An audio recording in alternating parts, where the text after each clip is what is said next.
Sometimes I'd have to bring you down to earth too. I know this verse hurts you. I tell you what, I give you advice. I'm feeling nice. Your vices could influence your writing if you weren't biting. Welcome to 3 Count Commentaries. We're going to be talking about AEW Grand Slam from September 25th, 2024.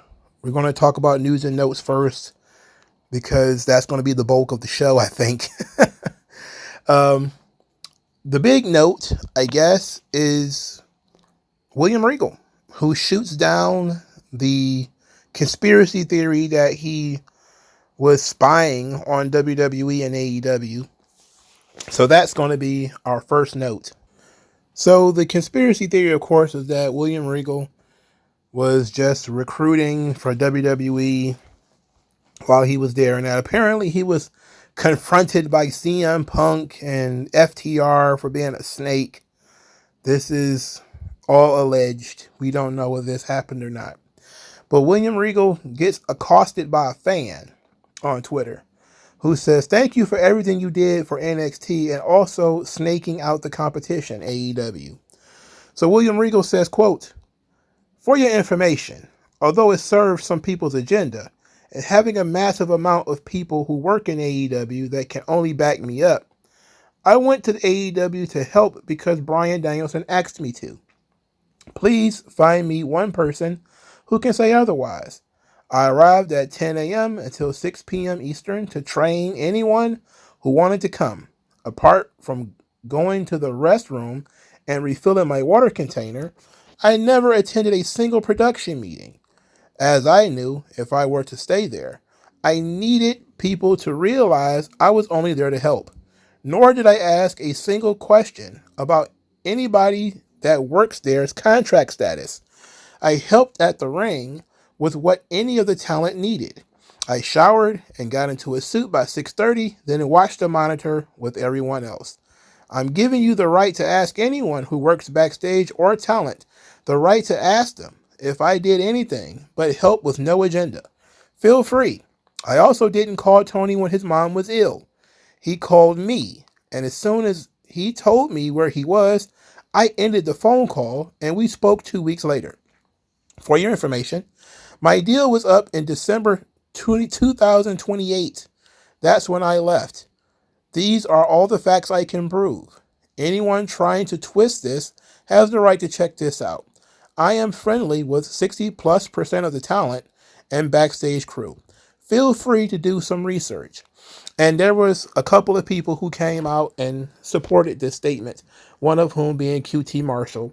I believe also Moxley's wife. Her name escapes me right now. Renee. I think she also said the same thing. That basically all he really did was help train talent before the show. That was it. He was not in the business of recruiting guys or asking guys any of this stuff. But of course, this comes out of Tony Khan's statement about him getting a phone call from William Regal while his mom was sick. Now, I'm going to try to find when this story was told. So in 2022, Tony Khan said, quote, "I watched Monday Night Football at my parents' house with my parents. My mom was hooked up to a lot of machines, and I was just praying that my mom's surgery would go okay. That same night, I got a phone call, and it was saying that William Regal has approached Mega, and it was all very legitimate, valid stuff. He says, basically, he's got a son who works at another wrestling promotion, and he really wanted us at the end of the year, when we had the option to renew his contract, he was asking that we would not. Nothing bad. We were having a great time working together, but that this was an opportunity for him to go back and work in his golden years of his career with his son. It's a very complex situation for AEW because he's a huge part of what we're doing on screen, and we really value him, and there's multiple storylines that he's involved in at this point. As we were going to Toronto that week, obviously I had a lot on my mind. This was the timing of the request from Regal, and I really had to think about it. Both those shows in Toronto were very successful. And then at the end of the week, my mom had got this heart surgery, and when I got back, my dad and my sister had already been there at the hospital since the previous day. My mom was asleep, and I got a message from Regal, and it was asking if we could talk. I made time to talk to him, and I went outside the hospital. So I'm sitting outside on a park bench out in front of the Mayo Clinic on Sunday night, and we had this really long, good talk, and it was very positive. He really had good intentions. I like to say for why he wanted to go back. It made a lot of sense to me that he would want to work with his son and be with his son. Frankly, that's the last thing I wanted to do at that moment, was prevent any parent and any child, any son, from being together, as I was sitting on a park bench Mayo Clinic in Jacksonville where my mom was sleeping inside recovering from a major operation. So he continues talking about this, but that's the setup. So this led a lot of AEW fans to believe that William Regal requested his release knowing that Tony Khan was in the hospital with his mom. And they have been attacking him for 2 years over this. This is abysmal. This is horrible shit. And then, of course, the idea that he was just some kind of snake. It's like, this has been really devastating stuff to his reputation. But thankfully, nobody takes most of these people seriously. So William Regal got out there finally. It took him way too long to address this, but I'm glad that he did. He said that Tony Khan called him. He ended the conversation, but they did eventually get around to him going back to WWE. So, very strange stuff from wrestling fans as usual. All right, our next story in news and notes. Dave Meltzer thinks that Hangman Page is the franchise player of AEW. So this is from Wrestling Observer Radio. Meltzer says, quote, "He's a franchise player to me. He comes off to me like he could be a world champion right now. He's really killing it. I really think that after that last match at All Out, I think people want to see him and Swerve still.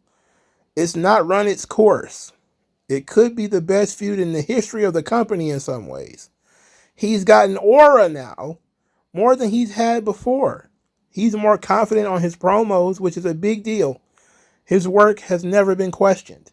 He just comes off like a big star right now. Nonsense. I reject this deposit." Look, Hangman Page is obviously doing much better than he was doing before when he was the anxious millennial cowboy.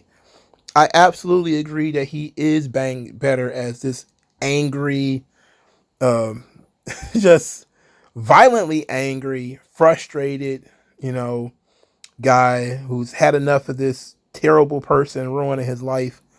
He's doing a good job. Does he have an aura? No. He doesn't have an aura now. He hasn't developed that charisma yet. He's doing better with the storyline. He's doing better with the character. But I don't feel the aura. I'm not getting aura from him. Nothing about him makes me want to sit up or pay attention. It doesn't just grab me. So not much in the way of aura, but I thought I'd throw that on the barbecue for you guys just in case you might just be interested in about this nonsense. Yeah. All right. So another note, Nigel McGuinness, who actually wrestled on the show. We're going to fold this into the show as we get into it now. He talked about why he stopped wrestling. And Nigel McGuinness mentioned that he could have gone back to the ring. He didn't retire because of hepatitis. He said that he retired because he couldn't make a living as a wrestler anymore. His exact words were, "The truth of the matter is that when I stepped away from wrestling, it was purely because I couldn't make a living as a wrestler anymore. I could have gone back to Ring of Honor and wrestled that style, but I wouldn't have made enough money to even afford health insurance, let alone save for the rest of my life. That style in Ring of Honor just wasn't doable. WWE wasn't interested in me because of an old arm injury, even though it was perfectly healed. I didn't want to go back to TNA given what happened there. That was it. There was no AEW or anywhere else to make a living wrestling. I had no choice. So everybody thought that he retired because of hepatitis, was what I thought. That's what the WWE documentary they did kind of led us to believe, is that once they found out he tested positive for hepatitis, that was kind of it. And that he wasn't going to be able to wrestle anymore. But now they're saying that that's not true. So, okay. He says, I didn't step away because of hepatitis.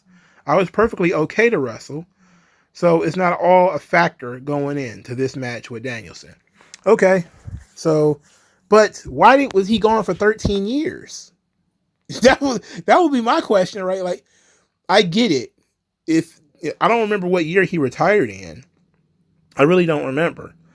But during that time, AEW existed. He could have just said, hey, man, I can wrestle. And WWE's like, nah, I don't want you to wrestle. And he's like, well, I can ask for my release. You are, just doing commentary for NXT UK or whatever the fuck that was. He was doing commentary for. And he could have just walked away and went to work in AEW from the beginning. But I guess it was a matter of, the bird in the hand versus two in the bush. You're not sure if AEW is even going to be around. So maybe you wait for it to be financially viable. You wait till you save up some money. And WWE did him the favor, I guess, of releasing him or did his contract expire. However that happened when he ended up in AEW in the first place. But maybe that was it. Maybe it was like, I got this safe little announcing job. I don't want to rock the boat. And then when this opportunity kind of arises, you kind of like, I'm going to jump on it, because it comes across like an Edge or a Christian situation where WWE didn't really want those guys wrestling, but felt like if they were going to go to AEW and wrestle, no, just if you're going to wrestle here, with the exception of Christian. Vince didn't care about that. But Danielson, yes, he cared about whether Danielson wrestled in WWF or AEW, and he wanted them to wrestle for the WWF. So instead of letting them run off to AEW or Japan to wrestle, he let them wrestle in WWF, but he didn't have that same feeling towards McGuinness. And I can feel that. And that's sad that he lost, they said 13 years of his career. So that means he retired in 2011, thereabouts. That's crazy. And to think that there wasn't any money in it for him anyway. Back then, there were guys walking around with huge checks back then. And he said he couldn't make any money. That's sick. That's sad.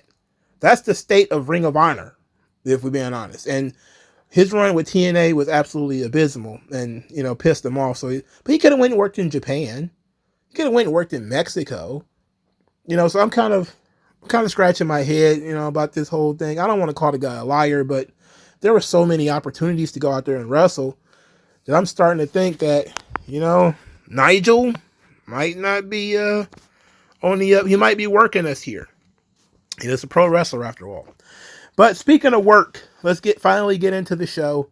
Nigel McGuinness versus Bryan Danielson. They actually teased that this match was not going to happen by having Danielson's original theme song play, and Danielson doesn't come out. So Nigel gets on the microphone, calls him the American coward, and demanded a 10 count to count Danielson out, and then he wanted him stripped of the world title. The 10 count starts, then the final countdown plays. Danielson walks out, and then we have this match. I gotta tell you, at first, Nigel was looking kind of washed. He was very slow. He looked a little bit out of place. But as the match went on, he got better. He seemingly got back in the groove. And by the end of the match, he was back. He wasn't, fully himself. This is 20 years after, the matches that they had in Ring of Honor. So clearly he's not going to be physically in the same shape. But I was saying earlier, like, he's looking like laundry out there. He's looking bad. And then, as the match went on, he looked better and better. I was like, okay, he's getting back into it.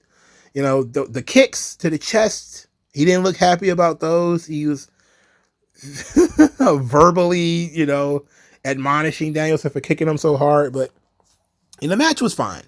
I didn't have a problem with the match. I don't think it was like the greatest match I've ever seen, but it was a good tribute match for two guys who were great rivals in the past. And There's a good sign of respect at the end, even though it's breaking kayfabe with Nigel kind of tapping out and saying thanks at the same time. And Excalibur blurted it out all over television instead of just letting, them have that moment. He said thank you. He said it. He said thank you. Oh, he's so appreciative of Bryan Danielson wasting 20 minutes of his life on him. You're like, what's going on here, bro? Anyway, Christian starts threatening to come out there. He's got an ink pen in his hand. The ink pen is snatched away by Kip Sabian. I wanted to kill. I was mad enough to kill because Kip Sabian was on television involved in a storyline. And I don't understand why. What is the commentators talking about? He's looking for a father figure. Like, what? You better go join the Boys and Girls Club. This ain't the place for that. Where is Christian's people? Where's Nick Wayne and the other guy? Where are they at? Anyway, Kip Sabian runs off with the ink pen. He ends up running into Pac and Claudio, who proceed to not murder him. Even though, whatever, never mind. It don't matter. Second match, Hook defeats Roderick Strong. Who cares? After the match, Roderick Strong gave him a hug and a handshake. I was like, okay. And then Hook retires the FTW title, gave the title back to Taz. He thanked everybody who fought for the belt. Thanks for everybody who believed in it. But that's it for the FTW title. Now, let's be honest. I agree with getting rid of the FTW title, but I actually pitched an idea several weeks ago that he would go full Shane Douglas on that belt. I'm talking he would say, oh, for, Ricky Starks and Sabu and Jericho and everybody who's had this belt, you can all just kiss my ass. Spit on the belt, hock too, and then throw the belt down and kick it or whatever and tell Taz, I'm not in your shadow anymore. I'm my own guy now. That would have been so much better than this. It would have been so much better than this. This wasn't terrible, but how does it help Hook? He just coughed up a belt and got nothing out of it. He got a hug from his dad. That's what he got out of this. Instead of trying to, take his character in a new direction where you're like, man, why was he doing this? And then you could do some stuff on screen with him and Taz and try to break their relationship or show that it's strained or whatever. The drama. This is what I'm saying. Like, there's drama that you had a chance to do here. And instead, Hook just says, no more FTW title. And then no reason for it. There's no reason why he's retiring the FTW title other than it's just time. That's weird. Give us a reason why the title has to be given up. If he was tired of it and he wanted to move on, my idea would have flatly expressed that and then gave them something to work off of. But whatever. Next, the Young Bucks defeated Kyle Fletcher and Will Ospreay. Whatever. This match was it's just these guys doing what they do. Will Ospreay is a performance wrestler who does performance stuff, and the Young Bucks are old veteran performance wrestlers who they do the same stuff in every match. It's not really going to change. Who cares? Young Bucks win. So we're still doing screwdrivers. Don Callis gives Kyle Fletcher a screwdriver. Of course, he doesn't use it, and he loses the match. So they're continuing this whole thing with Don Callis, and he's trying to help these guys win, but these guys apparently don't want to win. What they want is to be good guys. So why they keep associating with this bad guy, I don't know. Who cares? Nobody cares. Now let's get on to the good stuff. So Swerve is out. Prince Nana comes out there to give us a status report. And before he does that, he's interrupted by MVP, Mr. Montel Vontavious Porter. He comes out there, and MVP is talking about how much he likes Swerve.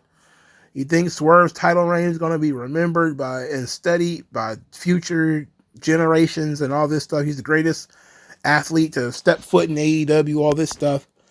And he said he saw Swerve lose the championship at All In. He saw him lose at All Out, saw his childhood home burned to the ground. He sees that the guys who did this stuff to Swerve are walking around. And they're smiling and they're having fun. Well, Danielson isn't, but whatever. And he says that's not a failure on Swerve, that's a failure on Swerve's management. And then he looks at Prince Nana and he says, when Swerve is ready to be taken seriously, give him my business card. And I instantaneously was bought in. Now, I'm a big fan of MVP. I've been a fan of MVP since like 2006. So I'm always going to be involved with MVP. But I still think this is very good. He came out. It was a surprise that he was out there. He jumped right in the middle of something. His storyline made sense. You know, Prince Nana maybe has taken Swerve as far as he can take him. He's not as vindictive as MVP thinks he should be. You know, Prince Nana is just a dancing fool. You know, he's not about handling business.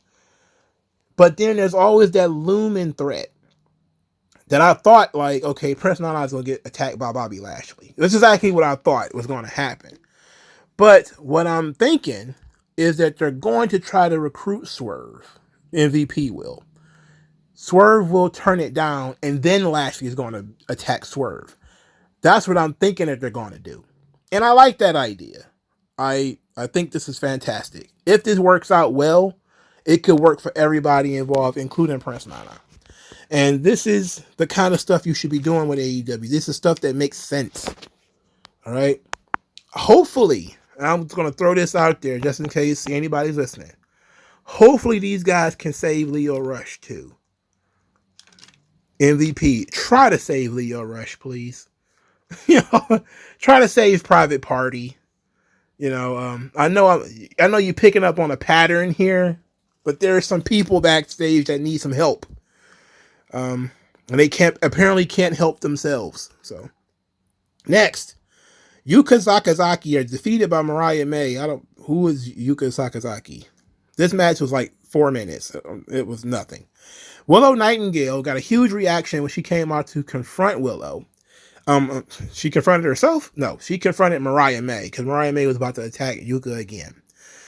So she got a huge reaction when she stood up to Mariah May. Mina Shirikawa's theme song played, and that took Willow's attention, and Mariah May decked her. She just knocked her down, and she ran straight to the arms of Mina, and they danced around in a circle, hugging and everything. Their idea of female storyline is basically lesbianism, because that's really all it's been for like 6 months. It's just been me girlfriend, and we kiss each other, and we love each other, and all this kind of stuff. Okay. I heard that this was the best women's division in the world, but it seems like we just use the same people over and over again. We're just kind of recycling them. Like, I just swore Willow lost to Chris Statlander, and while holding a championship, she lost to Chris Statlander clean in the middle of the ring. And now Willow is going to be a contender for the title. Shouldn't that be Chris Statlander? The last person Willow wrestled and lost to? How is that going to work? How can Willow lose and then leapfrog the person who beat her? That doesn't make sense. But I understand you need to have a baby face to fight Mariah because she's a pretty strong heel. And you've done a really good job of making her that heel. And I don't disagree that she should be the heel. The problem here is that you have to handle the Chris Statlander Willow thing. You gotta tie that bow up. So how are you going to... Never mind. I'm asking too many questions. All right. Main event. Darby Allin loses his championship match to Moxley. Moxley comes out there full romper stomper. He's wearing camouflage, and his new theme song is terrible, by the way. It's not good. And him and Darby, they have a Mox and Darby match.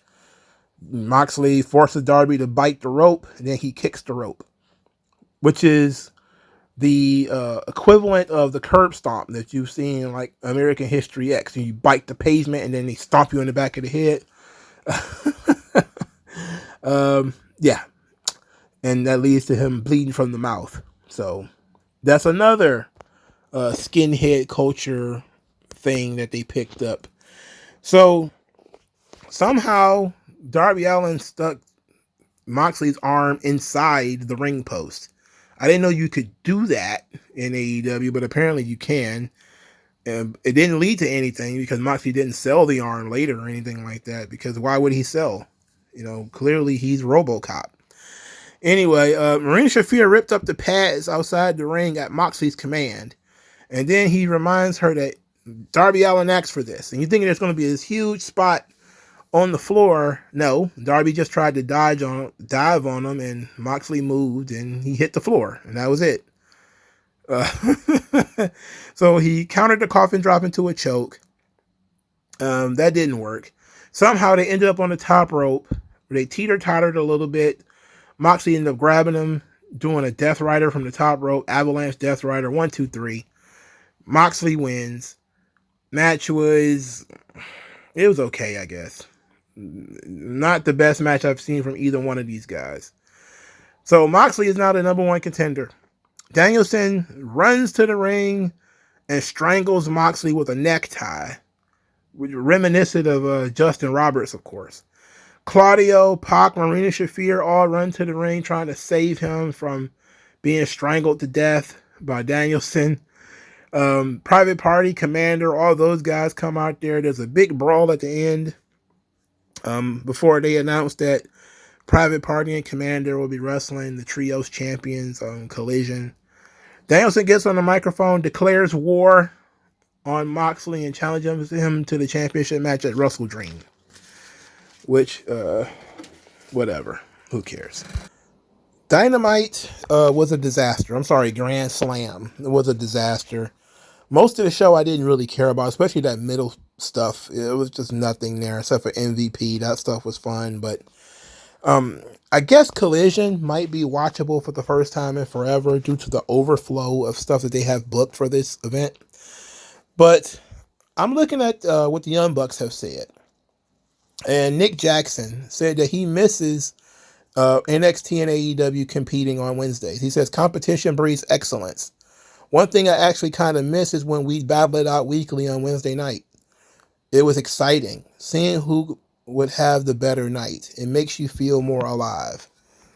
I think that's part of the problem here, is that since NXT left, I'm not saying that AEW was a great show by any stretch of the imagination. And they've had better shows since then, but now there's nothing. The Young Bucks have won on screen and off screen. They defeated their hated rival NXT on screen, and they defeated their hated rival CM Punk off screen. Now there's nothing to push them to be good anymore. Now they can just be blandly mediocre, having the same match 100 times regardless of the opponent. All that great performance stuff that they do. And it's really killing the audience. I think that if Will Ospreay wasn't in that match tonight, it probably would have been silent. It probably been like a public library. But Tony Khan has to do better when it comes to booking these shows. Here it is, like a full 4 weeks and no Mercedes, no Tony. Swerve is still gone, but at least he got stabbed, so that's an understanding why he's still gone. MJF is still gone. Daniel Garcia is still gone. Apparently they're talking about contracts with him. Why would you be talking about contracts now? Why didn't you bring him on board before? They're teasing Ricky Starks wrestling again. Well, if you were going to do that, he should have did that on this show. That's what you should have done. So I'm looking at Dynamite or Grand Sham, and it was not good. It's unfortunate, but this was supposed to be one of their super cards, and the best they could come up with is Yuka Sakazaki versus Mariah May, and Hook versus Roderick Strong. Get the fuck out of here.